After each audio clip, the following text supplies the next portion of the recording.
आज मैं आपको किसी आम शहर की कहानी नहीं सुनाने जा रहा। आज हम इस सरजमीन का सफ़र करेंगे जहाँ कदम रखते ही दिल खुद ब खुद झुक जाता है, जहाँ फ़िज़ा में सांस लेना भी इबादत महसूस होता है और जहाँ हर पत्थर, हर गली और हर लम्हा अल्लाह की याद दिलाता है। ये वो शहर है जिसकी तरफ दुनिया के हर मुसलमान का दिल बेख्तियार खिंचता है। जी हाँ, आज की कहानी है मक्का मुकर्रमा की। जब इंसान पहली बार मक्का की सरजमीन पर कदम रखता है तो उसे यूं महसूस होता है जैसे वक्त रुक गया हो। यहाँ न सिर्फ आंखें देखती हैं बल्कि दिल महसूस करता है। ये वो जगह है जहाँ अल्लाह की रहमतें ज़मीन पर बरस रही होती हैं। मक्का सिर्फ एक शहर नहीं बल्कि एक कैफियत है, एक ऐसा एहसास जो लफ्ज़ों में मुकम्मल बयान नहीं हो सकता। मक्का मुकर्रमा वो मुक़द्दस शहर है जहाँ हमारे प्यारे नबी हज़रत मोहम्मद सल्लल्लाहु अलैहि वसल्लम की विलादत हुई। यही वो सरजमीन है जहाँ इंसानियत को अंधेरों से निकालकर रोशनी की तरफ लाया गया। यही में वो मकाम है जहाँ से कुरान पाक की पहली वही नाजिल हुई और यही से इस्लाम का पैगाम पूरी दुनिया में फैला। मक्का का हर ज़र्रा गवाह है इस अजीम इनकलाब का जो यहाँ से उठा। ये शहर सऊदी अरब के मगरबी हिस्से में वाक़ है और जद्दा से तकरीबन 84 किलोमीटर के फासले पर है। मक्का की आबादी लाखों में है, मगर हैरानकुन बात यह है कि यहाँ रहने वाले लोग दुनिया के तकरीबन हर मुल्क से ताल्लुक़ रखते हैं। पाकिस्तानी, भारतीय, बांग्लादेशी, मिस्री, अफ्रीकी, इंडोनेशियन और मलाइशियन सब यहाँ एक ही सफ़ में नज़र आते हैं। यहाँ ना कोई कौम बड़ी है ना कोई छोटी, सब सिर्फ अल्लाह के बंदे हैं। मक्का का दिल मस्जिदुल हराम है और मस्जिदुल हराम का दिल खाना काबा।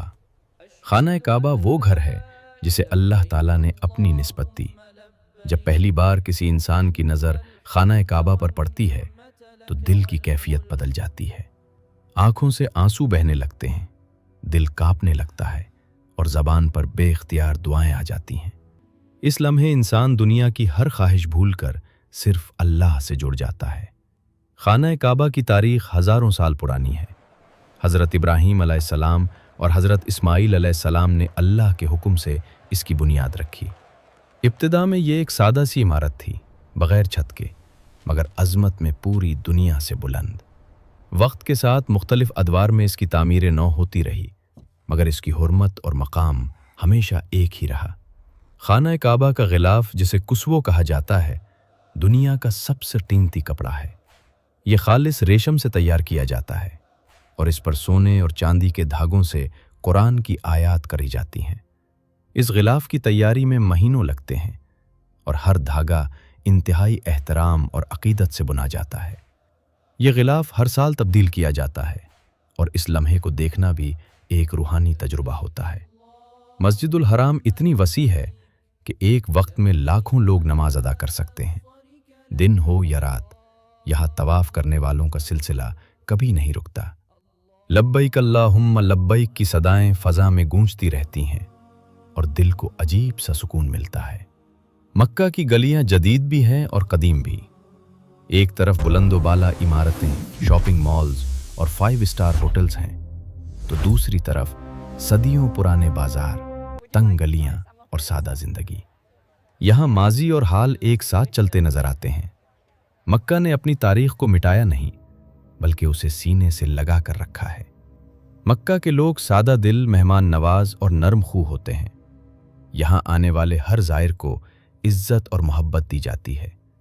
अगरचे लोग मुख्तलिफ ज़बानें बोलते हैं, मगर दिलों की ज़बान एक ही होती है। यहाँ अजनब मक्का की रातें भी दिन से कम नहीं। रात के वक्त मस्जिदुल हराम की रोशनियाँ, तवाफ में मसरूफ़ लोग, दुआओं में डूबी हुई आवाज़ें, ये सब मिलकर ऐसा मंजर बनाते हैं जो ज़िंदगी भर याद रहता है। यह रातें शोर से नहीं बल्कि इबादत से ज़िंदा होती हैं। ज़मज़म का पानी मक्का की एक और अजीम नेमत है। ये वो पानी है जो हज़ारों साल से जारी है और आज भी लाखों लोगों को सैराब करता है। ये पानी न कभी ख़त्म हुआ न उसका जायका बदला। दुनिया भर के साइंसदान इसकी खुसूसियात पर हैरान हैं, मगर मुसलमानों के लिए ये सिर्फ पानी नहीं बल्कि शिफा और बरकत है। सफ़ा और मरवा के दरमियान सई करना हज़रत हाजरा की याद दिलाता है। جنہوں نے اللہ پر کامل بھروسہ کرتے ہوئے اس وادی میں دوڑ لگائی۔ یہ عمل ہمیں صبر، یقین اور توکل کا درس دیتا ہے۔ مکہ کے اطراف میں کئی مقدس مقامات ہیں۔ جبل نور جہاں غار ہرا واقع ہے، وہ جگہ ہے جہاں پہلی وحی نازل ہوئی۔ جبل ثور جہاں ہجرت کے وقت نبی صلی اللہ علیہ وسلم اور حضرت ابو بکر صدیق صلی اللہ علیہ وسلم نے پناہ لی۔ جنت المعالی جہاں حضرت خدیجہ آرام فرما ہے۔ ہر مقام ایک داستان سناتا ہے، ہر جگہ تاریخ بولتی ہے۔ حج اور عمرہ کے ایام میں مکہ کا منظر اور بھی بدل جاتا ہے۔ دنیا کے کونے کونے سے آئے ہوئے لوگ سفید احرام میں ملبوس ایک ہی مقصد کے لیے جمع ہوتے ہیں۔ کوئی امیر، کوئی غریب، کوئی طاقتور، کوئی کمزور، سب ایک جیسے نظر آتے ہیں۔ یہی اسلام کا اصل پیغام ہے۔ مکہ میں رہنا صرف عبادت نہیں بلکہ ایک تربیت ہے۔ یہاں انسان سیکھتا ہے کہ اصل کامیابی کیا ہے، اصل دولت کیا ہے اور اصل سکون کہاں ہے۔ یہاں آ کر انسان سمجھتا ہے کہ دنیا عارضی ہے اور اصل منزل اللہ کی رضا ہے۔ مکہ مکرمہ انسان کو بدل دیتا ہے۔ یہاں سے واپس جانے والا شخص وہ نہیں رہتا جو آیا تھا۔ اس کا دل نرم ہو جاتا ہے، نگاہ جھک جاتی ہے اور سوچ بدل جاتی ہے۔ مکہ صرف دیکھنے کی جگہ نہیں، یہ محسوس کرنے کی جگہ ہے۔ اللہ تعالی ہم سب کو بار بار اپنے اس مقدس گھر کی حاضری نصیب فرمائے، ہمیں حج اور عمرہ کی سعادت عطا کرے اور ہماری دعاؤں کو قبول فرمائے، آمین۔ یہی تھی آج کی کہانی، ایک ایسے شہر کی جو صرف نقشے پر نہیں بلکہ دلوں میں بستا ہے۔ اگر آپ کو یہ سفر پسند آیا ہو تو دل سے ایک دعا ضرور کیجیے، کیونکہ مکہ کی یاد بھی عبادت ہے۔